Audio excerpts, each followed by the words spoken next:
मेरा एक सीएम साहब से एक सवाल है कि आपने नक्सलियों के खिलाफ अभियान चला करके एक सफाया कर दिया।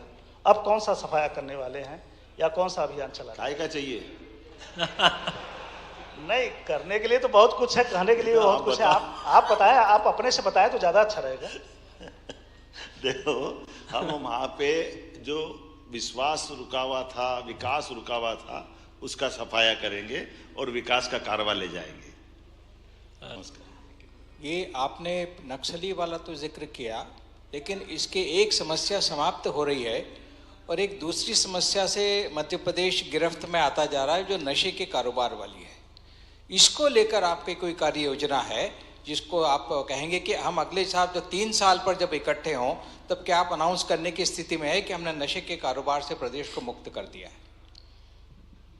नशे के कारोबार से तो समाज को सामूहिक रूप से इसमें निपटना पड़ेगा, लेकिन जैसे मैंने आपको बातचीत में बताया कि 19 स्थानों पर हमने शराब की दुकानें बंदी की है और क्रमशः ये जिस प्रकार से माहौल बनेगा, हम सब चाहेंगे कि नशे के प्रत्येक व्यापार पर हमारी कड़ाई रहे, हमारा बंदी रहे, लेकिन समाज की जागृति और सामाजिक संगठनों की भूमिका भी बड़ी रहने वाली है। आपके सबके सहयोग से निश्चित रूप से हम उम्मीद करेंगे कि 3 साल में इस पर कंट्रोल करें। शरद जी बोले। सबसे महत्वपूर्ण बात जो हमें लगी, अच्छा लगा कि गंभीर और खान नदी का जो विषय था उसको भी आपने सुलझा लिया है। आपने उज्जैन का बताया कि पैलेस है और पर्यटन मंत्री देश के उसकी चर्चा करते हैं, ये जानकर भी अच्छा लगा। और भी कई प्रोजेक्ट्स हैं आप रीजनल लेवल पर ले गए हैं। मैं अगर क्रिकेट की भाषा में बात करूं तो अब आप अर्धशतक बनाने के बिल्कुल नज़दीक हैं। हमारी शुभकामनाएं हैं शतक बने, आगे शतक बनते चले जाएं। लेकिन अब इस दौरान अब आपको तेजी से रन बनाने हैं और अब आपका जो प्रायोरिटी सेक्टर है वो क्या एजुकेशन होगा, हेल्थ होगा, रोजगार एम्प्लॉयमेंट होगा, किस तरह से आगे बढ़ेंगे, प्राथमिकता क्षेत्र क्या होगा? धन्यवाद। माननीय शरद जी, आपका धन्यवाद। जैसा कि हमने अपनी प्रायोरिटी में बताया था कि हमने अपनी 2024 में बहनों के लिए वो वर्ष समर्पित किया, ये वर्ष उद्योग और रोजगार के लिए किया। तीसरा हमारा एग्रीकल्चर सेक्टर है। एग्रीकल्चर सेक्टर में हमारे वर्तमान में जो इतने भी प्रोजेक्ट चल रहे हैं वो युवाओं को रोजगार देने के लिए, गरीब की गरीबी दूर करने के लिए। लेकिन एग्रीकल्चर में जितनी ग्रोथ रेट हमारी है, उस ग्रोथ रेट को मेंटेन करते करते जो वर्तमान में हमारा सिंचाई का रकबा, जैसे केवल जानकारी के लिए बताऊंगा कि हमारा ये जो सिंचाई का रकबा लगभग 42 लाख हेक्टेयर था, आज की स्थिति में हम इसको 54 लाख हेक्टेयर तक ले गए। बधाई 2 साल पूरे होने के लिए। और आप इंदौर के प्रभारी मंत्री भी हैं, इंदौर आपके निकट भी है मालवा में, और वहां से एक मिनट ये संशोधन कर लो।